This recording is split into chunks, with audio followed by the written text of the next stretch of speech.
Ketika seseorang dilaporkan,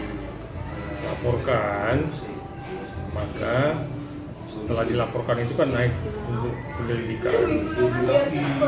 Ketika penyelidikan ini mau dilakukan, maka ada pemanggilan. Pemanggilan pertama, pemanggilan kedua, ya, namanya klarifikasi, ya, diklarifikasi. Nah, biasanya kalau sudah pihak penyidik memanggil klarifikasi yang pertama, kedua, dan bahkan ditoleransi sampai ketiga, ya kalau yang keempat itu harus dong dijemput paksa, ya. Kenapa menghindar, ya, dengan adanya laporan dari seseorang. Nah, karena ini kan perlu penyelidikan dari laporan seseorang itu apakah benar ataukah tidak, maka harus diklarifikasi sebelum naik ke penyelidikan dan akhirnya disidik untuk menetapkan status seseorang. Nah, menyangkut Nikita yang saya ikuti perkembangannya, bisa sampai ada pemanggilan lebih dari 10 kali pemanggilan, tapi tetap pemanggilan itu tidak dihargai dan tidak dihormati. Maka kepolisian berhak untuk melakukan penjemputan. Itulah harus dijemput paksa, dibawa ke meja untuk diklarifikasi dalam bentuk BAP. Berita acara pemeriksaan.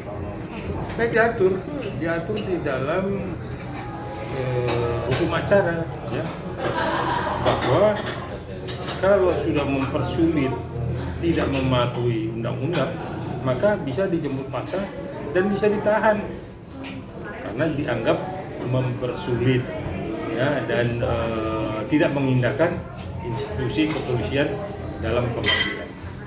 Nah, begini, kita ini kan public figure dan juga mungkin, ya, kita pernah tahu bahwa dialah orang yang memang pernah nyeleneh tentang Rizik, ya. Memang itu luar biasa, dia berani melawan, ya. Dalam keadaan semua orang bingung, dia berani menghina Rizik, sampai dulu FPI, ya, mencoba untuk mengganggu. Tetapi artinya karena dia memang melihat Rizik ini memang harus digitukan, ya, maka polisi wajib melindungi Nikita dari ancaman-ancaman perbuatan fisik dari pengikut-pengikut Rizik, ya. Itu memang heboh dan viral di mana-mana, semua pun tahu. Nikita kita anggap berani lah, ya, berani yang positif, itu positif, ya. Nah, terkait dengan itu kita nggak tahu kenapa pihak kepolisian Banten, ini kan Banten ceritanya, Serang nih, sudah 10 kali lebih pemanggilan tetapi tidak juga dijemput. Yang akhirnya dijemput tapi hanya di dalam mobil, dia tidak turun ke mobil.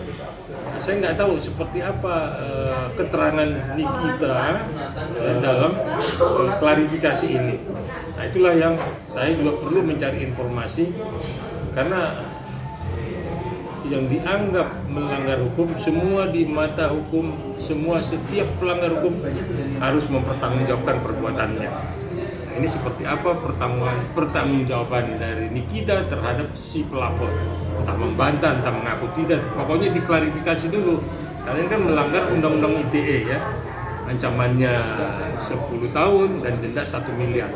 Nah, ini seperti apa? Itu yang saya juga nanti perlu cari tahu, kenapa Nikita tidak turun dari mobil di dalam memberikan penjelasan atau klarifikasi kepada pihak kepolisian di Serang. Jadi Nikita itu sama dengan yang lain-lainnya, sekalipun dia public figure, tapi di mata hukum tidak bisa dibedakan. Setiap pelanggar hukum harus mempertanggungjawabkan perbuatannya.